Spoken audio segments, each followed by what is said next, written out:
नमस्कार मित्रों, जय श्री राम। मैं अमित कुमार तिवारी स्वागत करता हूं आप सभी लोगों का आपके अपने इस YouTube चैनल ज्योतिषीय गणना पर। मित्रों, जैसा कि आप सभी लोग जानते हैं, हम अपने इस YouTube चैनल ज्योतिषीय गणना के माध्यम से दिन प्रतिदिन अपने ज्योतिषीय ज्ञान में वृद्धि करते जा रहे हैं। मित्रों, इसी श्रृंखला में हम जो है प्रथम भाव से लेकर के अभी तक दशम भाव तक आ चुके हैं एवं नवम भाव के बारे में आपने समस्त जानकारियां प्राप्त कर ली है। आइए इसी सीरीज में आगे बढ़ते हुए आज हम जन्म पत्रिका के दशम भाव के बारे में जानने का प्रयास करते हैं। मित्रों, जन्म पत्रिका का जो दशम भाव है, मान लीजिए पहले हम उदाहरण कुंडली के माध्यम से इसे समझते हैं। आज हम कोई भी एक लग्न पत्रिका बना लेते हैं। हम मान लीजिए आज एक तुला लग्न की फिर से एक पत्रिका बनाते हैं।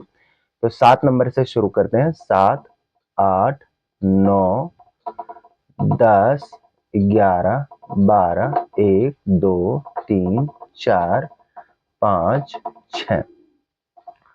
तो मित्रों, जैसा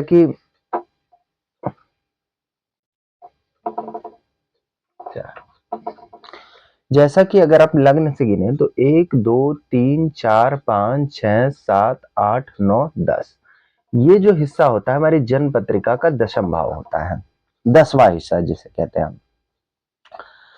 मित्रों, जन्म पत्रिका का दशम भाव क्या है, पहले हम इसे समझने का प्रयत्न करते हैं। मित्रों, जन्म पत्रिका का दशम भाव हमारे कर्म को दिखाता है। कर्म यानी कि वह कर्म जिससे हम अपने जीवन यापन की व्यवस्था करते हैं। हमारा जीवन किस कर्म के द्वारा चलेगा, हमारी समाज में छवि क्या होगी, हमारा अर्थ प्राप्ति का एक शुरुआत कहां से होगी, ये सब कुछ हमारे जन्म पत्रिका का दशम भाव बताता है।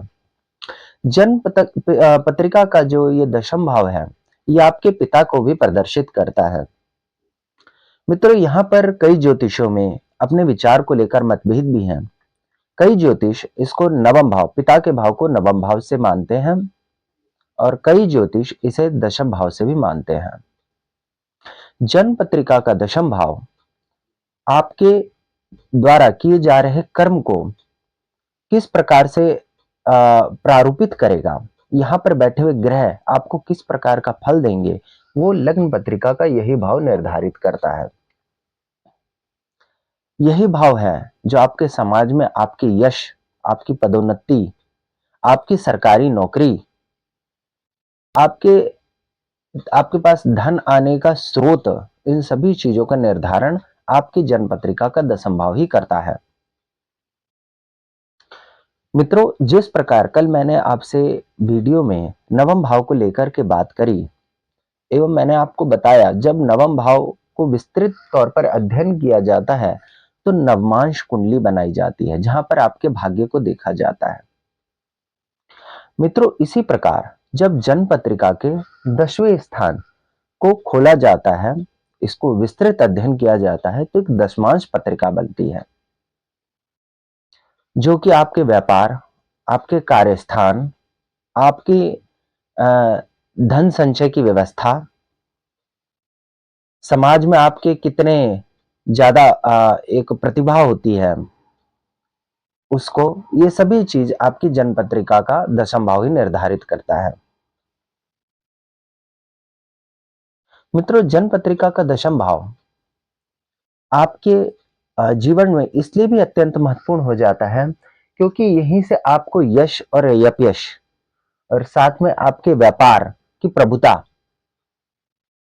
को यहीं से देखा जाता है। यहां पर मैं व्यापार की बात में आपको थोड़ा सा क्लियर कर देना चाहूंगा। जन्म पत्रिका का जो सप्तम भाव होता है उसको भी व्यापार के लिए माना जाता है। अब यहाँ पर लोगों के मन में थोड़ी सी कंफ्यूजन होगी कि यहाँ पर व्यापार दोनों तरफ कैसे आ गया। मित्रों, जन्म पत्रिका का जो सप्तम भाव है, ये सप्तम भाव व्यापार में साझेदारी, व्यापारिक हिस्सेदारी, पार्टनरशिप की बात करता है। किंतु जन्म पत्रिका का जो दशम भाव है, यहाँ साझेदारी की कोई बात नहीं है। ये फर्क है। यहाँ पर अकेली प्रभुता की बात कही गई है। इसीलिए जब आप केंद्र में, क्योंकि ये केंद्र का स्थान है, तो इसे और भी ज्यादा मजबूती प्राप्त हो जाती है, क्योंकि ठीक इससे अगला भाव आपके आय का भाव होता है। मित्रों, इसी प्रकार से दशम भाव का आपका अगर मजबूत स्थिति में, इसके मालिक अगर मजबूत स्थिति में, इसके ग्रह अगर मजबूत स्थिति में बैठे हैं, तो जीवन में आपको धन एवं कार्य संबंधी दिक्कतें ना के बराबर होती हैं। किंतु अगर यही खराब स्थिति में बैठे हैं, खराब ग्रह दृष्टियों में बैठे हैं, तब सच सबसे ज्यादा समस्याएं आपको इसी विषय वस्तु को लेकर के आती है, जन्म पत्रिका के दशम भाव को लेकर के। मित्रों, जन्म पत्रिका के दशम भाव के ठीक सामने चौथा भाव भी आता है। चौथा भाव आपके मन का होता है। हम चौथे भाव पर पिछली वीडियोज में विस्तार से बात कर चुके हैं। अगर आपको नहीं पता है तो आप मेरे चैनल पे जाकर के आप उसे देख सकते हैं, जन्म पत्रिका के चौथे भाव के बारे में। ये चौथा भाव क्योंकि आपके एक मन का भी भाव होता है, आपकी माता का भी भाव होता है, आपके सुख का भी भाव होता है, तो ठीक इसके सामने पड़ता है आपका दशम भाव, जो कि आपके कर्म का भाव होता है, आपके धन को उगाने का एक स्थान होता है, जहां से आप श्रम करते हैं और धन की प्राप्तियां करने के भरकस प्रयास करते हैं। तो इस प्रकार से चौथे भाव और दशम भाव का सामने सामने होना भी एक बहुत महत्वपूर्ण स्थान रखता है, क्योंकि जिस चीज में आपका मन लगेगा उसी चीज में आपका कर्म की उन्नति भी होगी। तो मित्रों, मैं उम्मीद करता हूं आपको मेरे द्वारा दी गई जानकारी से आप संतुष्ट होंगे, एवं आपको अगर कोई प्रश्न पूछना चाहते हैं तो आप कमेंट के माध्यम से पूछ सकते हैं। मित्रों, आप सभी लोगों का प्यार मुझे इस चैनल के माध्यम से मिल रहा है, किंतु मैं चाहता हूं आप लोग के जितने व्यूज आ रहे हैं, कृपया करके आप सभी लोग एक एक सब्सक्राइब का बटन और दबा दें, ताकि मेरा हौसला और भी बढ़े और मैं आपके लिए और भी नॉलेजेबल वीडियोस ज्योतिष से रिलेटेड बनाता रहूं। इस वीडियो को लाइक करिए, शेयर करिए और सब्सक्राइब करिए, और इस YouTube चैनल के साथ जुड़िए, ताकि आप सभी लोग अपनी अपनी जन्म पत्रिका को खुद देखने में समर्थ हो जाएं, अपने अपने भविष्य का निर्धारण खुद करने में समर्थ हो जाएं। मैं उम्मीद करता हूं आप सभी लोग मेरे द्वारा दी गई जानकारी से संतुष्ट होंगे,